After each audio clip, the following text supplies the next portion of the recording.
जय जय श्री हरिवंश। प्रणाम। मैं राघव हरिवंशी आप सभी का फिर से एक नए वीडियो में स्वागत करता हूँ। आज के वीडियो में अभी मैंने स्टोरी पे डाला था कि क्यों जय जय नए साधकों को युगल सेवा करने के लिए मना करते हैं। अब इसका जवाब भी खुद जय जय ने दिया है। अभी जो वृंदावन में अष्टायाम सेवा हुई, उस अष्टायाम सेवा में ही जय जय ने इस बात का उत्तर उसमें दिया था। दूसरे दिन में ही जो सत्संग हुआ उसमें ही जय जय ने इस बात को स्पष्ट करते हुए कहा था।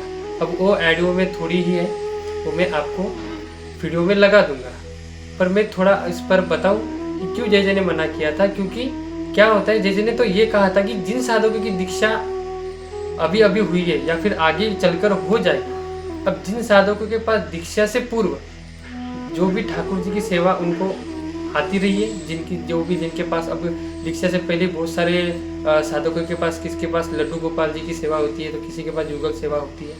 अब जिन भी साधकों के पास युगल सेवा है वो करे, पर जिनकी दीक्षा हुई है या फिर हुई नहीं है या होने वाली है, उनके पास सेवा नहीं है, तो उनका मन है कि हम सेवा युगल सेवा लें, तो जय जय इसके लिए मना करते हैं। क्योंकि जय जय ने कहा था कि भाई अष्टायाम सेवा करने के लिए जो भी चीज़ हमें श्री जी के चरणों में निवेदन करना है, पहली बात तो इस अभी के युग में या फिर इस धरती पे वो चीज़ यहाँ पे है ही नहीं जो उनके चरणों में हमें निवेदन करना है। और जय जय ने कहा कि भाई अष्टायाम सेवा आप करने लग जाओगे तो भाई पूरी दुनिया की सब जितनी भी सारी चीज़ें आप उसको इकट्ठा करने में ही आपका पूरा टाइम निकल जाएगा। इससे क्या हो जाएगा, आपको भजन करने के लिए टाइम नहीं मिलेगा। और जय जय ने इसमें ये भी बात कही थी कि आपकी भजन साधना आपको पूरा दिन जो भी साधक है, साधकों की जो अष्टायाम सेवा यही है कि आप निरंतर ठाकुर जी का नाम लेते रहे, आपको गुरु प्रदत्त जो नाम मिला है वो नाम लेते रहे और सेवक वाणी का हम निरंतर पाठ करते रहे। यही एक साधक के लिए क्या है, अष्टायाम सेवा है। बाकी तो आप ऑडियो में सुन लीजिए, मैं आगे ऑडियो लगा दूंगा, इससे ही आपकी इस प्रश्न का क्या हो जाएगा, हल हो जाएगा। आप में से किसी के यहाँ श्री विग्रह सेवा होगी, किसी के यहाँ चित्रपट सेवा होगी। यहाँ एक बात मुझे अवश्य कहनी है कि दीक्षा से पहले जिसके पास श्री विग्रह सेवा थी वो तो अब उसका निर्वाह करे, लेकिन एक बात मैं यहाँ स्पष्ट कर देना चाहता हूँ कि प्रयास यही होना चाहिए नवीन साधकों के लिए। तो विशेष रूप से मैं ये बात कहूँगा कि आपके यहाँ श्री जी की चित्रपट सेवा ही विराजमान हो। ये जो भी सब आप में कह रहे हैं, सुन रहे हैं, ये भाव भावना की बात है और भाव भावना का ही आपको हमको पोषण करना है। हमारी साधना इसीलिए है कि हमारा भाव विकसित हो, हमारा भाव देह पुष्ट हो। इसलिए मैंने कहा जिसके यहाँ पहले से श्री विग्रह सेवा विराजमान है वो तो बड़े प्रेम से भाव से उसका निर्वाह करें, पर लेकिन प्रयास यही हो नवीन साधकों के लिए विशेष रूप से कि भाई हमारे यहाँ पर श्री जी की चित्रपट सेवा ही विराजमान हो, ताकि हमारा अधिक से अधिक जो निवेश है हमारे मन मानस का, हमारी भाव भावना का अधिक से अधिक जो निवेश है वो इस प्रकार नाम और वाणी में ही हो सके। देखो ये सब कहीं भीतर ही भीतर चिंतन मनन आस्वादन का विषय है। बहुत कुछ ऐसा है जो कभी स्थूल जगत में संभव हो ही नहीं सकता। मैं आपसे कई बार कहता हूँ ना कि यदि गुरु की कृपा से श्री जी के स्वरूप का किंचित प्रकाश उन अंतर में हो जाए तो आपको लगेगा भाई इस सारे अस्तित्व की कोई वस्तु श्री जी को निवेदन ही नहीं की जा सकती। श्री जी के उस रस स्वरूप का आपको भीतर अनुभव हो।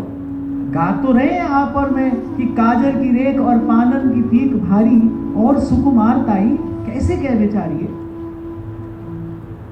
तो वो जो प्रिया जी का वो जो निज स्वरूप है, जो रस स्वरूप है,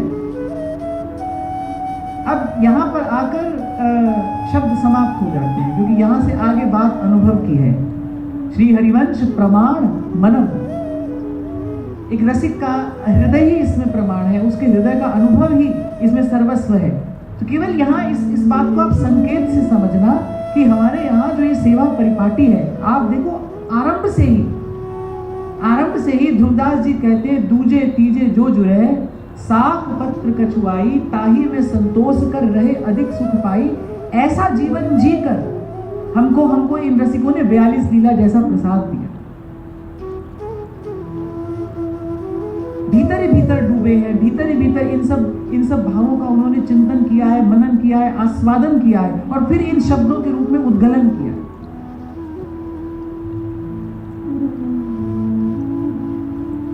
देखो, यदि ये उपासना प्रेम की है तो फिर स्वतंत्र होनी चाहिए, इसको किसी की कोई आशा या अपेक्षा नहीं होनी चाहिए। इसीलिए कल मैंने आपसे कहा था कि आप जो वस्तु श्री जी को निवेदन करने जा रहे हो वो कम हो जाए, अधिक हो जाए, कोई चिंता की बात नहीं है। भाव में अभाव नहीं होना चाहिए, भाव पूरा का पूरा रहना चाहिए।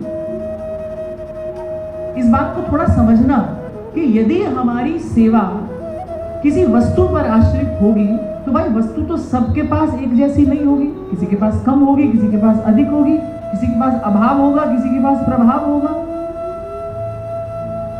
यदि हम वस्तु की बात करेंगे तो वस्तु तो भाई सबके पास बिलग बिलग होगी ना, सबकी सामर्थ्य अलग अलग है। और फिर मैंने ये भी देखा है, मैं दोनों कान पकड़कर ये बात कह रहा हूं, मैंने ये भी देखा है कि फिर व्यक्ति एक दूसरे की देखा देखी, एक दूसरे की होड़ में, दौड़ में वो कहीं और ही निकल पड़ता है। ये तो बहुत भीतर का, ये तो आपका अपना निजी विषय है, ये तो आपकी व्यक्तिगत भावना है। प्रयास तो लाख प्रयास यही करना चाहिए कि पिए प्यारी को प्रेम रस, गुरुदास जी करे सकही तो मन में राख। ये तो बहुत भीतर कहीं रहने वाला भाव है। इतने बरस हुए, आज मैं पहली बार साहस कर पाया इस विषय में कुछ कहने का। कितने बरस हुए मुझे आपके बीच में सेवा करते हुए, अब की बार कुछ श्री जी की इच्छा हुई, कुछ प्रेरणा हुई कि भाई इस विषय में हम कुछ बात करें, अन्यथा स्नेह में गोष्ठी का, ये तो आपका बड़ा व्यक्तिगत विषय है। तो ये जो बाहर की हमारी दौड़ है, इसको हमको एक समय पूरा का पूरा रोकना पड़ेगा, तभी भीतर आपकी गति होगी। कल भी मैंने आपसे कहा था, श्रीमद् वल्लभाचार्य महाप्रभु का वाक्य है, कृष्ण सेवा सदा कार्य। हमको तो भाई भोर से सांझ सदा सर्वदा नित्य निरंतर श्री जी की सेवा ही करनी है, श्री जी की सेवा में ही रहना है। पर सेवा कैसी हो, इसका विचार करना बड़ा आवश्यक है। रहना तो सेवा में ही है, पर वो सेवा कैसी हो। और मुझे लगता है भाई, जिस मार्ग पर हमारे आचार्य, हमारे गुरुजन, रसिक जन चलकर गए हैं, हमको तो भाई उसी मार्ग पर अनुसरण करना है ना। हमें कोई किंतु परंतु नहीं करना है, हमें किसी की देखा देखी भी नहीं करनी है, किसी के साथ हमारी दौड़ भी नहीं है। हमारे गुरुजनों ने, हमारे आचार्यों ने हमको जो मार्ग दिया है, हमको नतशिर होकर, करबद्ध होकर हमको बस उसी मार्ग का अनुसरण करना है। महाजनों ये गतः सपंथा, उस मार्ग पर हमको चलना। तो मुझे ये तो निसंकोच होकर और निशंक होकर कहना पड़ेगा कि आप प्रकट सेवा करें, अवश्य करें, क्योंकि वहीं से इस भावना में आपको प्रवेश मिलेगा। लेकिन ये ध्यान जरूर रखना भाई, हमारी प्रकट सेवा भी कोई बहुत अधिक वस्तु पर आश्रित ना हो।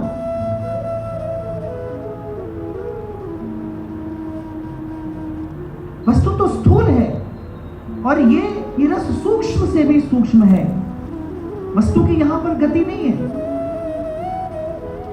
इसलिए मैंने कल आपसे कहा था भाई, तन को सेवा में लगाना है। क्यों? ताकि भाई एक दिन तन के पीछे पीछे, तन सेवा करते करते मन को भी सेवा में लगा दे। तन को सेवा में लगाना है क्यों? ताकि एक दिन मन सेवा में पहुंच जाए। अब जैसा श्री जी का स्वरूप है, जैसा उनका श्रृंगार है, अब भाई स्थूल जगत में तो वो वस्तु किसी भी प्रकार से उपलब्ध हो ही नहीं सकती, उसका दर्शन असंभव है। और श्री जी का स्वरूप तो जैसा है तैसा है। मैंने कल आपको कहा, वो तो अनंत कोटि विष्णु लोक नम्र पद्मजार्चिते। अब भाई यदि अपने इष्ट की सेवा करनी है तो उसके स्वरूप के अनुरूप करनी चाहिए ना, उसके स्वरूप स्वभाव के अनुकूल वस्तु लाकर निवेदन करनी चाहिए। वो वस्तु कहाँ उपलब्ध है?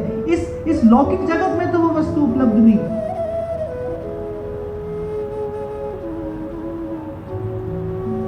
वो तो भाव देश की वस्तु, जहां कल मैंने आपसे कहा, जहां तन तो बहुत पीछे छूट जाता है, जहां ना मन जाएगा ना बुद्धि, केवल गुरु द्वारा प्रदत्त भाव जाएगा, जिसको आपने नाम जप से पुष्ट किया है, अपने उस भाव देह को जिसको आपने नाम जप से आकार दिया है, वो वहां श्री जी की सेवा में पहुंचे। कैसा सहचरी का स्वरूप है। चिताम नित्यम पार्श्वे विविध परिचर्यैक चतुराम। जिस सहचरी को सबसे पहले तो स्वयं च सकला कला सुकुशली कृता न कदा, इसको स्वयं स्वामिनी ने सकल कलाओं में कुशल किया है, अपने वस्त्र आभूषण उसको प्रसाद स्वरूप प्रदान किए हैं, उसका रोम रोम तत्सुख सुखित्वम की भावना से भरा है, यही उसका प्राण है। ऐसे ऐसे दिव्य कोमल वपु से सहचरी श्री जी के पास पहुंचकर और उनकी सेवा करती है। कोई हार्ड मांस का शरीर थोड़ी श्री जी के पास जाएगा। कौन सा ऐसा निंदित गर्हित कर्म है जो इस शरीर से नहीं होता? एक बार इस बात का विचार करो, कौन सा ऐसा निंदित गर्हित कर्म है जो इस शरीर से एक बार नहीं बार बार नहीं होता? ये शरीर किसी भी प्रकार से श्री जी के पास जाने योग्य है, जा ही नहीं सकता है, इसकी वहां गति ही नहीं है। तो ये बात मेरे को केवल इसलिए कहनी थी, मैं आगे बढ़ूं कि भाई हमको प्रकट सेवा करनी है, पर हमारी प्रकट सेवा में भी जो वस्तु हो वो ऐसी ही हो जैसे दाल में नमक होता है। हमारी प्रकट सेवा भी मूल रूप से नाम और वाणी के ही आश्रित हो, भाव भावना ही हमारी उपासना का मुख्य आधार होना चाहिए। एक बात और कह दूं कि फिर ऐसा ना हो कि भाई आपने कहा कि जय ने कहा था श्री जी की सेवा में तो कोई वस्तु नहीं चाहिए, अब जो है भाई अपने ही ऊपर खर्च करो। मुझे हर बात स्पष्ट रूप से आपको बतानी पड़ती है ना, कि आप कोई अन्यथा अर्थ ना ले लो।